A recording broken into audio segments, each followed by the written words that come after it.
The purpose of this video is to demonstrate the use and the difference between the parse method and the TryParse method. And in this case, in this example, in this video, I'm going to use an int in front of both of those. So you could also put another number data type like double, but in this case I want to utilize an integer. In other words, let me just kind of expand on that. First of all, we have here this line that's getting something from the console. I think we're all comfortable with this, and we're all aware that whatever the user types in at the keyboard is going to be returned as a string. So if I wanted to do, I asked the user for example, the initial balance of a bank account, and they gave me 10,000, well, that turns out to be a string, and I can't do a calculation, a math calculation on a string. And so we need to convert whatever the user types in at the keyboard into a valid number. For simplicity of this video, what I'm going to do is not keep getting a number from the keyboard. I'm going to hard code in the initial value. Am I going to do that? That was my goal. Okay, so I'm going to hard code in initial value so we can see kind of what's going on here. So if the user types in 100, as I just said, we can't do a math problem on initial value. We're going to have to convert that to an integer in this case. So int parse, therefore, its job is to convert a string to an integer. Okay, if it can. And so let's just type that out. So if we were to do int integer value is equal to, and we'll take that initial value as 100, so we're going to take that string, int dot parse and initial value. Okay, so the goal here is this method takes this string to be thy loyal wedded what? No, wait, wrong scenario. This is okay, C#. So this method takes this string and tries to convert it into an integer. If that's successful, that new integer goes into int value. So in our scenario here, everything should work out just fine. 100 is something that's certainly a string that certainly can be converted into an integer, and everything runs along smooth. But what happens if, and again simulating the user at the keyboard, our user types in something invalid, such as 100A? Well, now this is certainly a valid string, so that will get returned to us and put into initial value. However, that is not a value, a string that can be cleanly converted into an integer. And so when we run this code, obviously, it's going to explode. Yay! That's not good. We don't want our users to see explosions. And so we need to have another tool in our toolkit that can kind of degrade a little bit more gracefully. In other words, somehow we want to be able to handle that without the code crashing. And so that's where TryParse comes into play. And so TryParse does quite a number of things. Let me just type it out. TryParse, and then we'll do an example.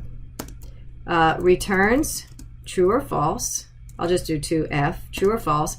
If the conversion is successful, and, I don't know if that's successful is spelled successfully, but anyway, and it will return either a 0 or the converted number. What? Okay, let's see this in play. Rather than typing in front of you madly and incorrectly, I'm just going to copy some code in and then we'll go over it. Okay.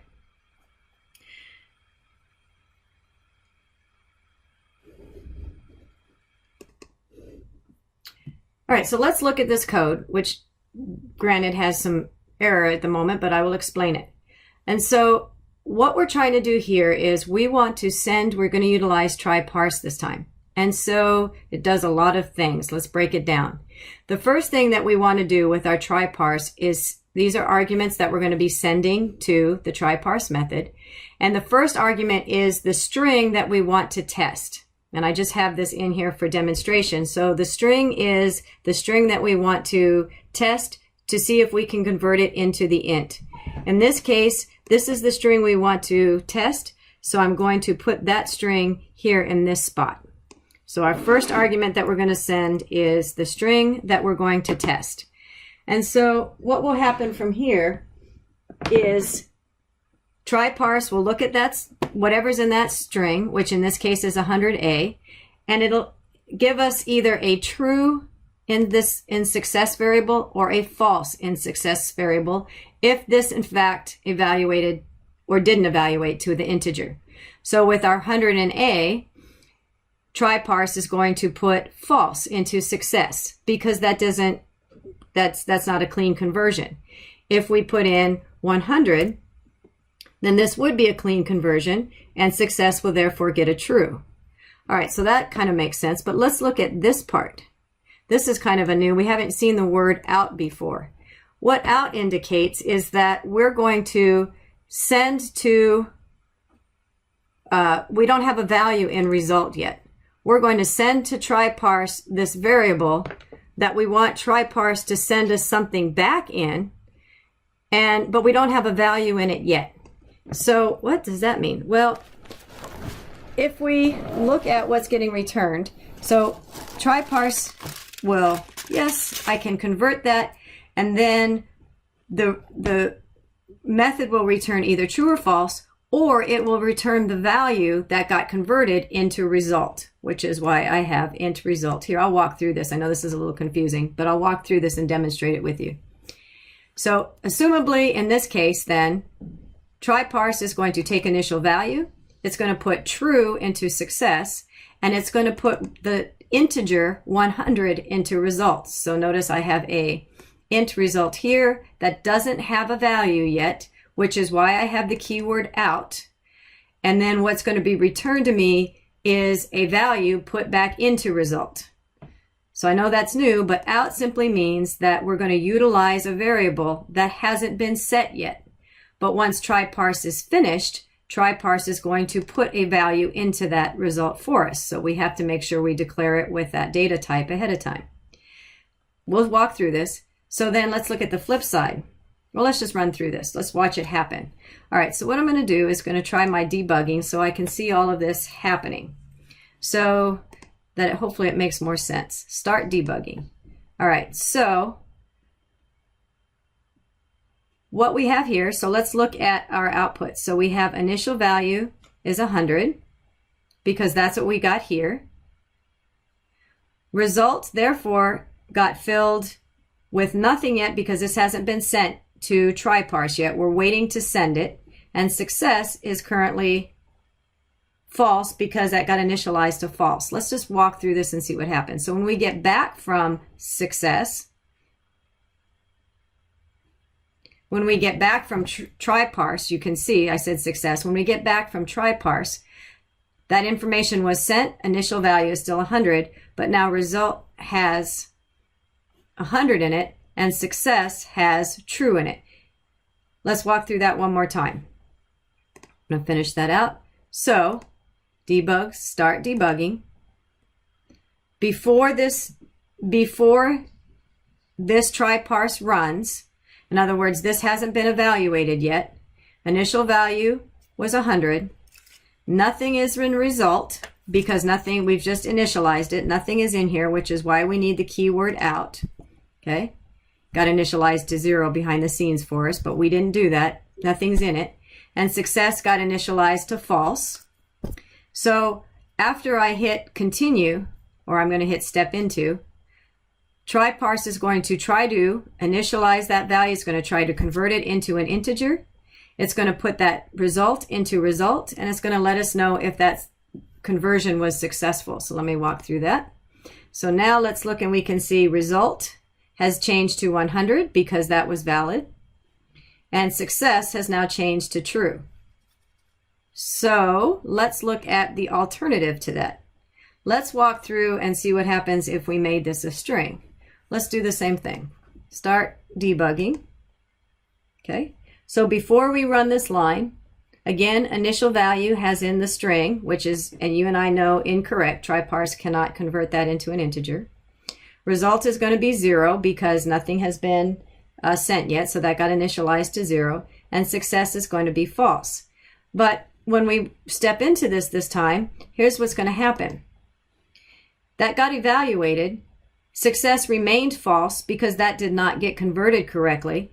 And result remained 0 because that is not a valid integer. And so now with the failure, instead of this failing and giving the runtime crash, we're actually getting something that we can work with, because now we can do if conditions to see if result is 0. We can do if conditions to see if success is true or false. So now we've graciously caught any errors so that we can continue on with our code. And in the next video, I will demonstrate again an example of utilizing our output. But let's just, for grins, let's walk through this one more time. Let me finish off that code. Okay, let's walk through this one more time and watch this failure and make sure we understand what's happening. So if I walk through it one more time, I did it without debugging. So let's do it with debugging. So I think I did it again. So debug, start debugging, F5. There we go. So now again, using this debugging tool, all that's happened so far is result has been initialized to 0 automatically for us because that's what this method is doing. Success is false, and initial value has a value of 100A, which needs to be tested. And so if we actually allow that TryParse to run, what comes back to us then, success is still false because that TryParse failed to change 100A to an integer, and result remains 0 because no valid conversion was completed. Let's look at it the other way, continue, finish running. Let's look at 100 again now that we've got that in our minds and walk through that one more time. So if I debug, start debugging, now this time it should work because we know that 100 can be cleanly converted to an integer. So again, at the beginning, before this TryParse runs, initial value has the 100, result has 0 because it got initialized to 0, and success got initialized to false. When I hit continue, this TryParse is going to run and try to make that evaluation. Once it did, now I can look and see, here's the red indicates my changes. So we can see that success got switched to true because TryParse was able to make that conversion, and result got put in the converted integer, which was 100. And so you can kind of see this as a before and after picture is what this debugging is doing for us. So hopefully that gives you a good visual of how to use int parse, which just does the conversion but doesn't do any checking, and TryParse, which checks to see if it can do the conversion and then either returns us a true or false if that conversion was successful or not, puts the conversion into result if it was successful, or else returns a 0 if that conversion was unsuccessful. So let's look at the next video, which we can now start testing our data and see how we can make this work for us.